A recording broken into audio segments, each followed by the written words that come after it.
প্রিয় শিক্ষার্থী, আসসালামু আলাইকুম। আশা করি তোমরা ভালো আছো। করোনার এই ভয়াবহ পরিস্থিতিতে বিশ্ব শিক্ষা ব্যবস্থায় প্রায় অচল। শুধু শিক্ষা ব্যবস্থায় নয়, অনেক ব্যবস্থাতেই অচল। তো আজকে তোমরা শিক্ষা ব্যবস্থা থেকে, শিক্ষা প্রতিষ্ঠান থেকে যেহেতু দূরে আছো, তাই সরকার জুম ক্লাস এবং নিজ নিজ যশোর বোর্ড বা অন্যান্য বোর্ডের আওতাধীন ভিডিও ক্লাসের যে আপলোড প্রসেসিং চলছে ক্লাসরুম সফটওয়্যারে, সেই লক্ষ্যে আমি মোহাম্মদ শরীফুল ইসলাম, ফিলিপনগর মাধ্যমিক বিদ্যালয় সহকারী শিক্ষক গণিত, যশোর বোর্ডের ওয়েবসাইটে ক্লাসরুমে ভিডিও ক্লাস আপলোডের নির্দেশনার প্রেক্ষিতে আমি আজকে তোমাদের একটি ক্লাস নেব। উচ্চতর গণিত নবম দশম শ্রেণীর উচ্চতর গণিতের তৃতীয় অধ্যায় জ্যামিতির একটি বিশেষ উপপাদ্য নিয়ে আজকে আমি তোমাদের সাথে আলোচনা করব। তো আসো দেখা যাক সেই উপপাদ্যটা কোনটা এবং কেমন। উপপাদ্যটা হচ্ছে ব্রহ্মগুপ্তের উপপাদ্য। ব্রহ্মগুপ্তের উপপাদ্য নিয়ে আজকে তোমাদের সাথে আমি আলোচনা করব। তো দেখো প্রথমে উপপাদ্যটা কি বলছে। বৃত্তে অন্তর্লিখিত কোনো চতুর্ভুজে কর্ণ দুইটি যদি পরস্পর লম্ব হয় তবে তাদের ছেদ বিন্দু হতে কোনো বাহুর উপরে অঙ্কিত লম্ব বিপরীত বাহুকে দ্বিখণ্ডিত করে। অর্থাৎ কোনো একটা বৃত্তস্থ চতুর্ভুজের যে দুটা কর্ণ, সেই কর্ণ দুটা যদি পরস্পরের উপর লম্ব হয় তাহলে সেই কর্ণদ্বয়ের ছেদ বিন্দু থেকে কোনো বাহুর উপর অঙ্কিত লম্ব বিপরীত বাহুকে সমদ্বিখণ্ডিত করবে, অর্থাৎ দুটা ভাগে ভাগ করবে। সেটা হচ্ছে ব্রহ্মগুপ্তের উপপাদ্য। তো ব্রহ্মগুপ্তের উপপাদ্য অনেক আছে, অনেকগুলো আছে। তার মধ্যে তোমাদের পাঠ্য বইয়ে নবম দশম শ্রেণীর যে উচ্চতর গণিতে আছে সেটা নিয়ে আমি আজকে তোমাদের সামনে আলোচনা করব। তো দেখা যাক উপপাদ্যটার প্রমাণ কেমন। প্রথমে আমরা একটি বৃত্তস্থ চতুর্ভুজ নেব। তো আশা করি এটা বুঝতে পারছো। আমি এখন এটা মুছে দিই।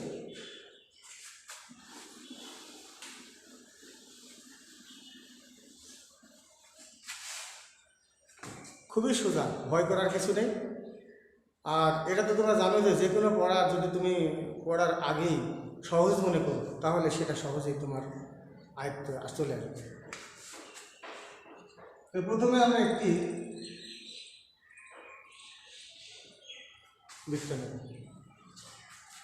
এবং আগে থেকেই কর্ণ তৈরি করব। এবার যদি আমরা এগুলো যোগ করি,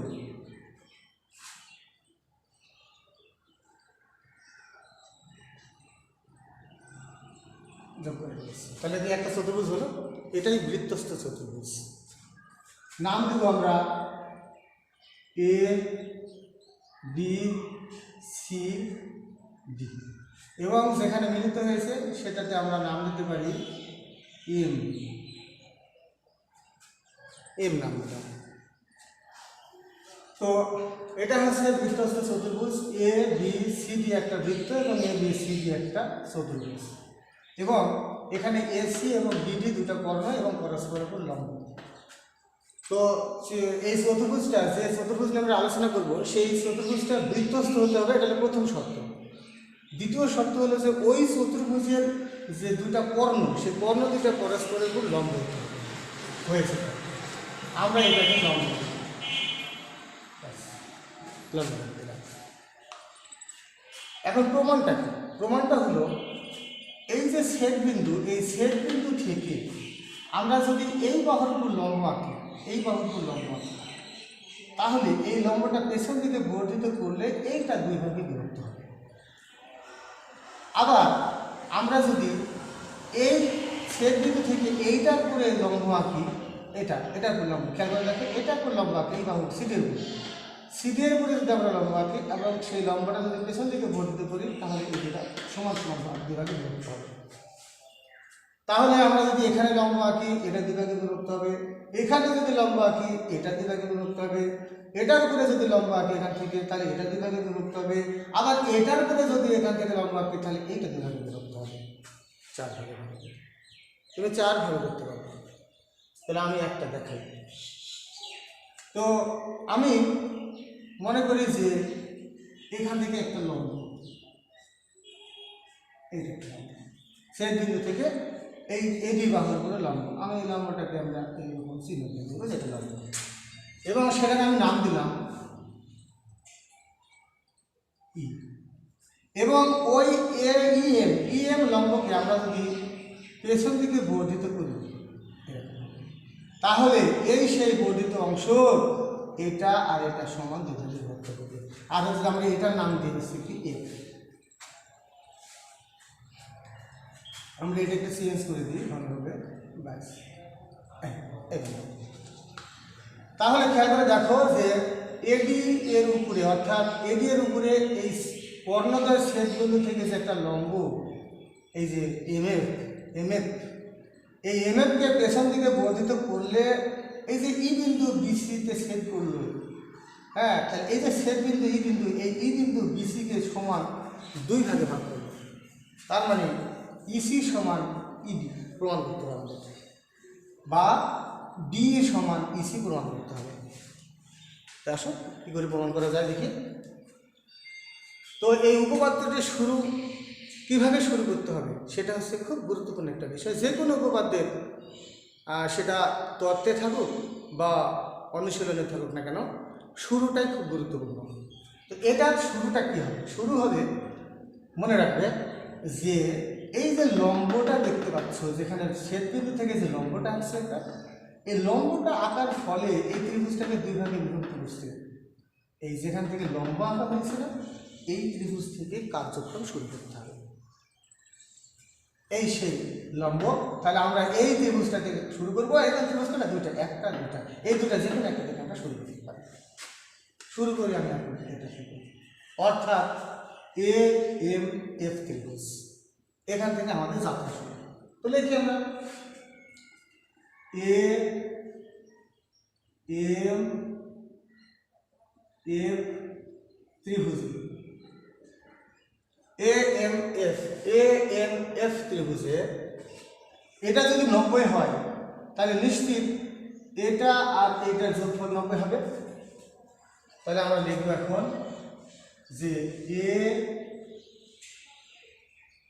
এম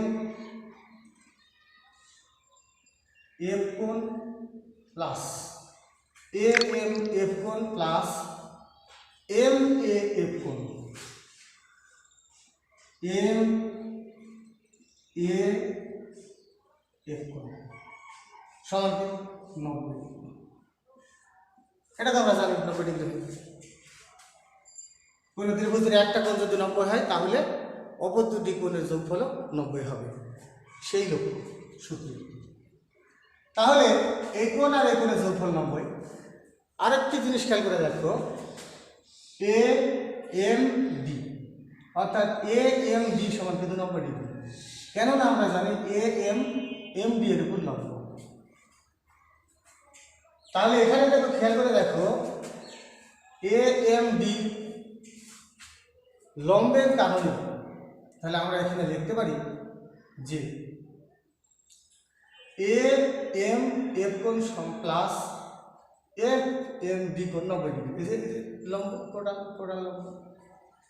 তাহলে এখন আমরা লিখব যে এ এম ডি ত্রিভুজ,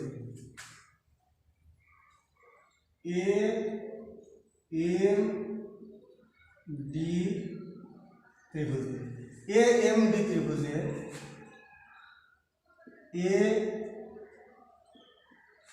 এ এম এফ কোণ plus F M D, F M D কোণ সমান কত 90। বোঝা গেল? এই যে এইটুকু 90 ডিগ্রি, এই ত্রিভুজে এইটুকু 90, তাই এই দুটো যোগ করে 90। এবার আমরা এটা কাটাকাটি করি। তাহলে এখানে কি কেটে গেল? এম এস কেটে গেল, আর কি 90 ডিগ্রি থাকলো কি এম এ এফ কোণ মাইনাস এফ এম ডি কোণ সমান কত এফ এম ডি কোণ সমান 0। তাহলে বা আমরা কি লিখতে পারি এম এ এফ কোণ সমান এফ এম ডি কোণ। তাহলে এম এ এফ কোণ সমান এফ এম ডি কোণ, এফ এম ডি কোণ, অর্থাৎ এই কোণটা আমরা এই কোণের সমান ধরে ফেললাম। আবার দেখো এই কোণটা আর এই কোণটা সমান, কেননা এই কোণটা এই কোণটাকে বিপরীত কোণ। তাহলে আমরা এখন লিখতে পারি যে বা এম এ এফ কোণ এই যে সমান হলো, তাহলে এই কোণটা সমান কি করে বলবো আমরা? এখন আমরা লিখতে পারি যে আবার এই যে এফ এম ডি কোণ, এফ এম ডি কোণ সমান ই এম ডি কোণ, ই এম ডি কোণ। কেন? কারণটা কারণ হলো এফ এম ডি কোণ সমান ই এম ডি কোণ সমান বিপরীত কোণ, বিপরীত, আর বিপরীত কোণ কি হয়? সমান হয়। তাহলে এই কোণটা এই কোণের সমান হলো, এই কোণটা আবার এই কোণের সমান। সর্বোপরি আমরা লিখতে পারি যে এই কোণ আর এই কোণ সমান। এই যে খেয়াল করে দেখো, এই যে ই এম ডি কোণ অর্থাৎ এফ এম ডি কোণ আর এই যে এফ এম ডি কোণ, এই যে এই কোণটা সমান। তো যেহেতু এই কোণ আর এই কোণ সমান, সেহেতু এই কোণ এই কোণ সমান। অর্থাৎ ফাইনালি আমরা লিখতে পারি যে এম এ এফ কোণ সমান ই এম ডি কোণ। থেকে থাকে থাকে। এবার এসে অন্য কোনো সম্পর্ক আছে নাকি? খেয়াল করে দেখো, এই যে সিডি চাপ, এই চাপের উপরে এখান থেকে খেয়াল করে দেখো, এই যে এটা কি বৃত্তস্থ কোণ না? আবার ওই চাপের উপরে দেখো আরেকটা বৃত্তস্থ কোণ, তাহলে এটা আর এটা বৃত্তস্থ কোণ একই চাপ সিডি। দেখো আবার খেয়াল করো, সিডি চাপ, এই চাপের উপরে এই কোণটা আর এই কোণটা বৃত্তস্থ কোণ। আর বৃত্তস্থ কোণ কি হয়? একই চাপের উপর দণ্ডায়মান বৃত্তস্থ কোণ যতগুলো থাক না কেন সবই সমান হবে। তাহলে এই কোণটা আর এই কোণটা সমান। তাহলে এখানে আমরা ডট দিতে পারি, এই যে ডট থেকে চলে আসলো। তাহলে আমরা আরেকটি সম্পর্ক পেলাম, সেটা কি সম্পর্ক বলো? সম্পর্ক হলো সি এ ডি কোণ। সি এ ডি কোণ সমান সি এ ডি কোণ সমান সি বি ডি কোণ, সি বি ডি কোণ। কারণটা কি? একই চাপ সিডি এর বৃত্তস্থ, একই চাপ সিডি এর বৃত্তস্থ। আচ্ছা, তারপরে খেয়াল করে দেখো, এটাকে আমরা একটা সমীকরণ দিয়ে রাখি। সি এ ডি কোণ মানে হলো এম এ এফ কোণ, এম এ এফ কোণ সমান সি বি ডি কোণ মানে হচ্ছে সি কে এখানে নিয়ে আসলাম আর ডি কে এখানে নিয়ে আসলাম, তাহলে ই বি এম কোণ, ই বি এম। তাহলে এম এ এফ কোণ সমান ই বি এম কোণ সমান হয়ে যাবে। খেয়াল করে দেখো, এই যে সমীকরণ একই আমরা কি প্রমাণ করেছি? এম এ এফ কোণ সমান এটা, আবার এম এ এফ কোণ সমান এটা, তাহলে এই কোণের সমান এটা, এই কোণের সমান এটা, তাহলে এটা দুটা সমান না। তাহলে এটাকে যদি আমরা সমীকরণ 2 দিই তাহলে লিখবো আমরা সমীকরণ 1 ও 2 হতে এইটা এটা সমান, অর্থাৎ ই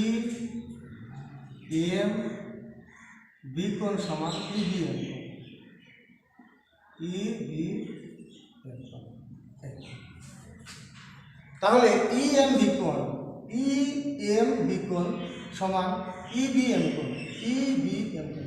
দেখো একটা ত্রিভুজের মধ্যে আছে, তাহলে এই কোণটা প্রথমে কার সমান হলো, এর সমান। এই কোণটা কার সমান হলো, এর সমান।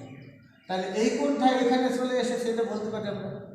আবার এই কোণটা এই কোণের সমান হবে, যে একই সাথে করে। তাহলে এই কোণটা অনুমানে এই দিক দিয়ে এখানে আসলো, আর এই কোণটা এই দিক দিয়ে ঘুরে ঘুরে এখানে আসলো। তাহলে এই কোণটা এখানে আসলো, এখানে আসলো, তাহলে একই ত্রিভুজের মধ্যে দুটা কোণ সমান, এটাই সেটা। ই এম বি কোণ, ই এম বি কোণ এই কোণ সমান ই বি এম কোণ, ই বি এম কোণ এই কোণ সমান, তাহলে দুটা কোণ সমান। তাহলে এটা একটা ত্রিভুজের মধ্যে চলে আসলো। আর আমরা জানি যে একটা ত্রিভুজের মধ্যে যদি দুইটা কোণ সমান হয় তাহলে তাদের বিপরীত বাহুগুলো সমান হয়। তাহলে সেখানে এখানে আমরা লিখতে পারি। আর সমান সমান কোণের বিপরীত বাহু বের করতে হলে মধ্যেকার বর্ণটা বাদ দিলেই হয়ে যাবে। তাহলে এখানে এম বাদ দিলে ই বি সমান, এখান থেকে বি বাদ দিলে ই এম। তাহলে এই যে ইবি সমান ই এম। তাহলে এইটা সমান এটা, ব্যাস আমাদের এটা প্রমাণ করতে হবে। এটা আমরা করে দিচ্ছি। তাহলে আমরা এই বাহু আর এই বাহু সমান পেয়ে গেলাম। অনুরূপভাবে দেখো আমি বলেছিলাম যে এই ত্রিভুজের এই যে লম্ব যেখানে, সেখানে দুটা ত্রিভুজ আছে, একটা দুটা, এখান থেকে শুরু করতে হবে বলেছি। তাই এটাতে শুরু করলাম, এবার শুরু করতে হবে এখান থেকে। তাহলে আমি এটা ক্রস দিলাম, এবার এখান থেকে শুরু করি। আমি যদি এখান থেকে শুরু করি তাহলে আমি প্রমাণ করতে পারবো এটা সমান এটা, অর্থাৎ ইএম সমান ইসি প্রমাণ করতে পারবো। সেই প্রমাণটা আমি তোমাদের দেখাচ্ছি, এটা আজ ভালো করে বুঝো। তাহলে আমরা এটা তো প্রমাণ করতে পারলাম যে এটা সমান এটা, অর্থাৎ ইবি সমান ইএম প্রমাণ করতে পারলাম। তোমরা স্ক্রিনশট দিয়ে নাও।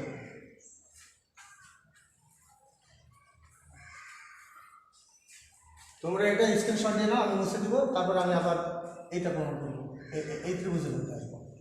স্ক্রিনশট দিয়ে নাও, খাতায় তুলে নাও।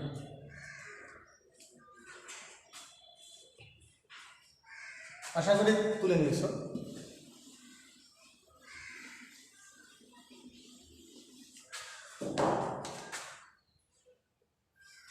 এবার এসো আমি এই ত্রিভুজের ক্ষেত্রে কি করতে পারি।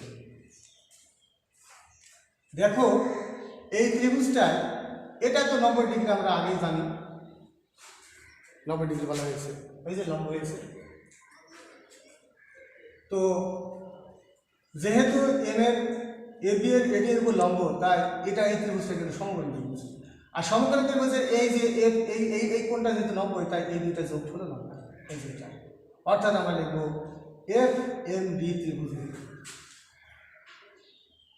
এফ এম ডি ত্রিভুজে কি লিখবো আমরা, এফ এম ডি কোণ, এফ এম ডি কোণ প্লাস এফ ডি এম কোণ, এফ ডি এম কোণ, এফ ডি এম কোণ সমান কি 90 ডিগ্রি। তাহলে এই ত্রিভুজটা যেহেতু 90 ডিগ্রি, এই ত্রিভুজটা যেহেতু সমকোণী ত্রিভুজ এবং এই কোণটা 90 ডিগ্রি, দুঃখিত এই কোণটা 90 ডিগ্রি, তাই এই দুটো যোগফল 90 ডিগ্রি। এই দুটো যোগফল। আবার এ এম ডি ত্রিভুজে এটুকু 90 ডিগ্রি সমকোণী ত্রিভুজ, তাহলে এই দুটো যোগফল আবার 90 হবে, এই দুটো যোগফল। তাহলে এ এম ডি ত্রিভুজে, এ এম ডি ত্রিভুজে খেয়াল করে দেখো, এ এম ডি ত্রিভুজে এটি পুরাটাকে লম্ব না, এই যে এটির উপর লম্ব থাকে, এটি পুরাটাকে 90 ডিগ্রি না।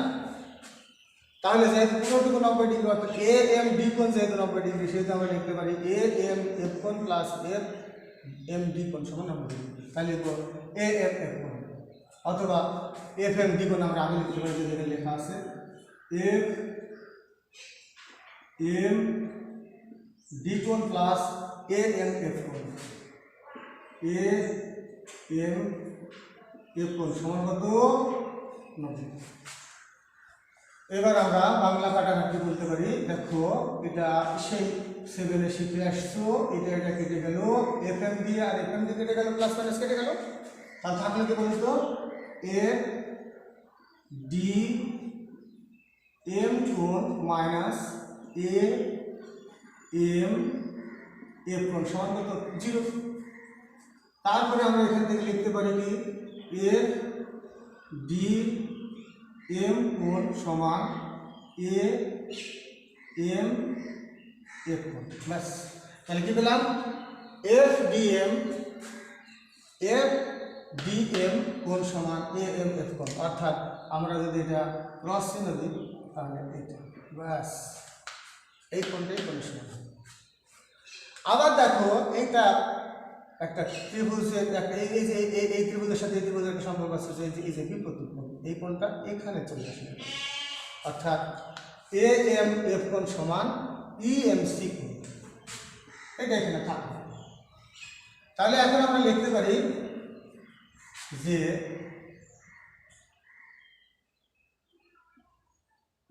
এখন A M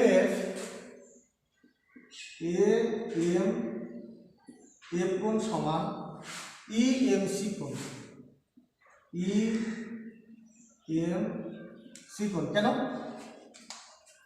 A M F কোণ সমান ই এম সি কোণ, এই যে দুটো, এই যে এটুকু, খেয়াল করে দেখো, ঠিক আছে। লিখবো আমরা এখানে বি প্রতীক এবি থাকে, আন্ডারস্ট্যান্ড। এবার আবার দেখো এম এফ কোণ, এইটাকে এম এফ কোণ, তাহলে এই দুটা সমান, এই যে এটা, তাহলে কি এই দুটি সমান না? অতএব আমরা লিখতে পারি এফ ডি এম কোণ সমান ই এম সি কোণ, সমীকরণ নাম্বার 1 দিতে হবে, বা 3 দেওয়া আছে, যেহেতু 2 দিয়েছি সমীকরণ 3। তাহলে এফ ডি এম কোণ, ওই এফ ডি এম কোণ, এই যে এফ ডি এম কোণ সমান ই এম সি কোণ, এই যে এই কোণটা ভিতরে চলে আসে। আরেকটা জিনিস খেয়াল করে দেখো, এই কোণটার সাথে এই কোণটার একটা সম্পর্ক আছে, এইটা ক্রস দিয়ে রাখি, সেটা হলো এ বি সাপেক্ষ, এই যে এ বি সাপেক্ষ,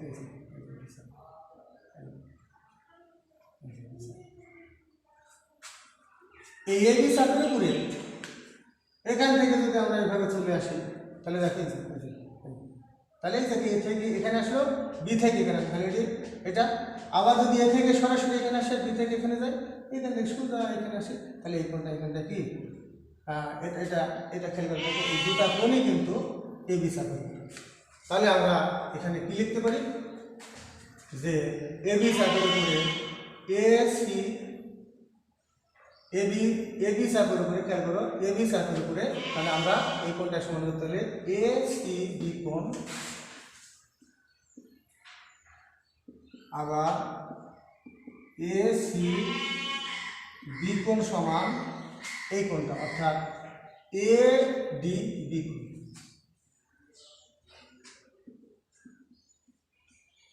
এ ডি বি কোণ, এ সি বি কোণ সমান এ ডি বি কোণ। কি কারণে?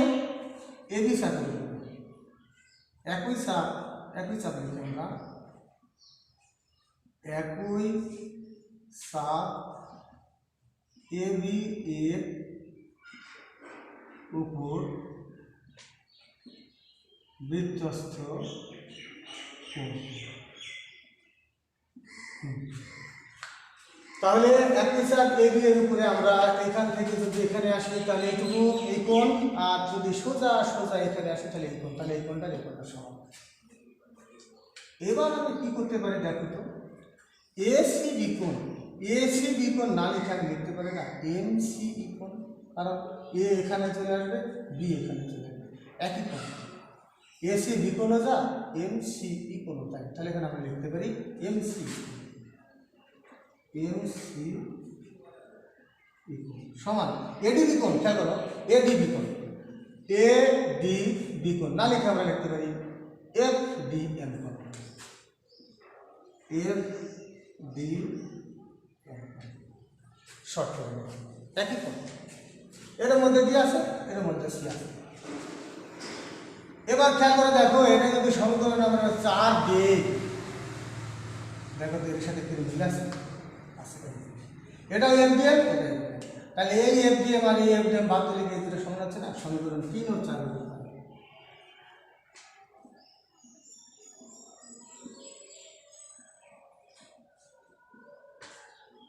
সমীকরণ 3 ও 4 হতে পারে। দেখো এই দেখো এফডিএম আর এই যে এফডিএম এই দুটো সমান, তাহলে লিখতে পারি ই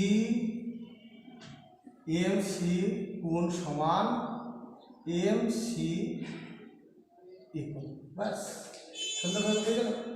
ইএমসি কোণ সমান এমসি কোণ এমসি, এইভাবে হলো। এই যে এই কোণটা এই কোণের সমান হলো একই চাপের কারণে, আর এই কোণটা এরই সমান হলো, এইটা আবার এরই সমান হলো। তাহলে এই কোণটা কয় ভাবে এখানে আসা বলতে? এই ত্রিভুজের মধ্যে 2 ভাবে। একটা কি এখান থেকে এখানে মনে করো, আর এখান থেকে এই হয়ে এখানে, এই যে একই ত্রিভুজের মধ্যে ওই কোণটা 2 জায়গায় আসে, তাই সমান এখান থেকে। তাই তাহলে এই ত্রিভুজটাতে এই দুটা কোণ সমান, তার মানে ত্রিভুজটা কি সমদ্বিবাহু ত্রিভুজ। এবং আমরা জানি যে একই ত্রিভুজের দুটা কোণ সমান হলে তাদের বিপরীত বাহু কি হয়? সমান হয়, তাদের বিপরীত বাহু সমান হয়। এইবার আমরা এই কোণের বিপরীত বাহু এটা, আর এই কোণের বিপরীত বাহু এটা, ওখান থেকে চিন্তা না করে আমরা এখান থেকে চিন্তা করতে পারি। কি চিন্তা করতে পারি? দেখো এম বাদ দিই, তাহলে কি হবে? ইসি বাহু সমান কি এমই বাহু।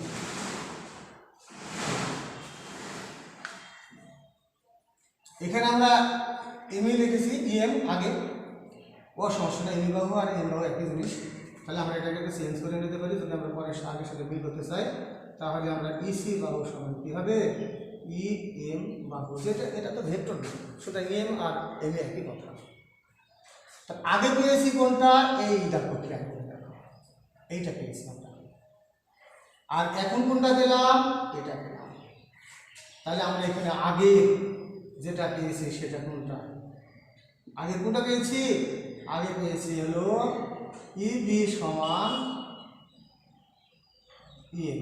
এবার এই দুটার ক্ষেত্রে চিন্তা করে দেখি, এই যে ইএম ইএম চলে গেল, থাকলো কি ইসি সমান ইবি। অর্থাৎ ফাইনালি আমরা লিখতে পারি কি ইসি সমান হচ্ছে ইবি। দেখো খেয়াল করো, স্ক্রিনশট দিয়ে নাও।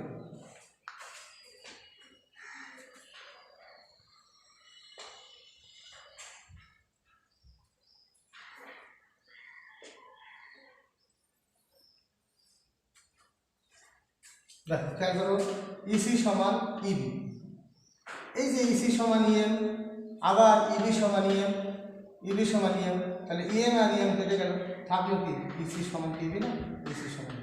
অর্থাৎ আমরা যদি ওখানে দেখাতে চাই তাহলে কি হবে? এসে ইসি সমান ইবি। এখন আমরা এটা মুছে দিই, তাহলে এটা না হয়ে গেল।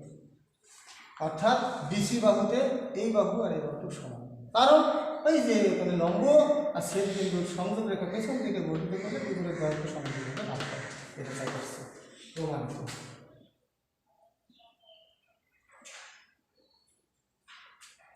আশা করি বুঝতে পেরেছি। আমি আরেকটু রিভিশন দিই। আমার উপপাদ্যটার নাম কি? ব্রহ্মগুপ্তের উপপাদ্য। ব্রহ্মগুপ্ত, বিজ্ঞানী ব্রহ্মগুপ্ত এটা আবিষ্কার করেছেন। তো বলা হয়েছে যে কোনো একটা বৃত্তস্থ চতুর্ভুজের দুটা কর্ণ যদি পরস্পরের উপর লম্ব হয়, তাহলে এই লম্ব হলে তাহলে যে কোনো বিপরীত এক বাহুর উপর লম্ব আঁকলে ওই ছেদবিন্দু থেকে, তাহলে ওই ছেদবিন্দুর বিপরীত বাহুর অঙ্কিত লম্ব যদি পেছন দিকে বর্ধিত করা হয়, তাহলে বিপরীত বাহুকে সমান বিভাগে ভাগ করবে। আমার এখানে তাই হচ্ছে। তো আরেকটা কথা, ইম্পর্টেন্ট কথা হচ্ছে যে এই উপপাদ্য করতে হলে শুরুটা জানতে হবে। তো শুরুটা কি বলেছিলাম? আমি প্রথমে বলে দিয়েছি, আমি আবার বলছি যে যে ত্রিভুজের মধ্যে থেকে, অর্থাৎ যে বাহু থেকে আমরা লম্ব অঙ্কন করব, লম্বটি কিন্তু শর্ত। ব্রহ্মগুপ্ত উপপাদ্যের শর্ত হচ্ছে যে লম্ব হলেই একে 2 ভাগে ভাগ করবে। যদি লম্ব আর ছেদবিন্দু রেখাটাকে পেছন দিকে বর্ধিত করা যায়, তাহলে যেহেতু শুরুটা আমাদের এটা কোনো হিসেবে ধরতে পারি, এটা আমাদের দেওয়া আছে, ধরে নিতে পারি যে লম্ব, তাই যেখান থেকে দেওয়া থাকবে যে লম্ব কথা থাকবে সেখান থেকে আমরা কি শুরু করবো, তাই এই ত্রিভুজ থেকে শুরু করবো আর এটাকে প্রমাণ করবো।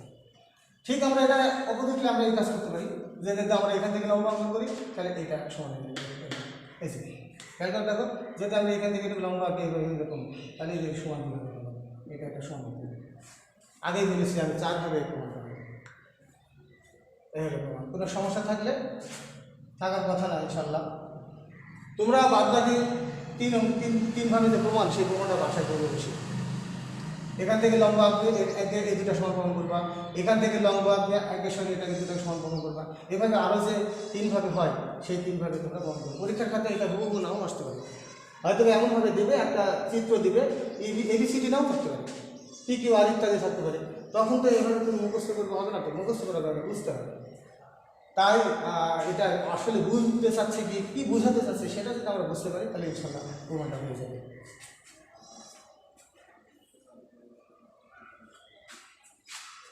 তো আজকে এ পর্যন্তই, আশা করি তোমরা বুঝতে পেরেছ। যদি তোমাদের ভালো লাগে আর বুঝতে পারো তবে আমার এই লেকচারটা বা আমার এই আলোচনাটা সার্থক হবে বলে আমি মনে করি। তো তোমরা সবাই সুখে থাকো, সুস্থ থাকো, ভালো থাকো। আর বুঝতে পারছো এখন করোনার যে ভয়াবহ অবস্থা, এই পরিস্থিতিতে শিক্ষা ব্যবস্থা চালু করা সরকারের পক্ষে সম্ভব নয়। তাই এভাবে আমরা শিক্ষকরা ক্লাস নেব। তোমরা যশোর বোর্ডের সাইট থেকে তোমরা এগুলো দেখতে পারবে বা ডাউনলোড করে নিতে পারবে। অনেক ক্লাস ওখানে আপলোড করা হয়েছে, অনেক স্কুলের অনেক শিক্ষক আপলোড করেছে, তার মধ্যে আমার এই ক্লাসটাও থাকছে। তোমরা দেখবে, মাঝে মাঝে দেখবে, হ্যাঁ। আর পড়াশোনা করবে, বাসায় বসে বসে পড়াশোনা করবে, আর প্রয়োজন ছাড়া বাইরে যাবে না। আর যদি প্রয়োজন হয় বাইরে যাওয়া তাহলে মাস্ক ব্যবহার করবে। তো আজ এ পর্যন্তই। সুস্থ থাকো, ভালো থাকো, আল্লাহ হাফেজ।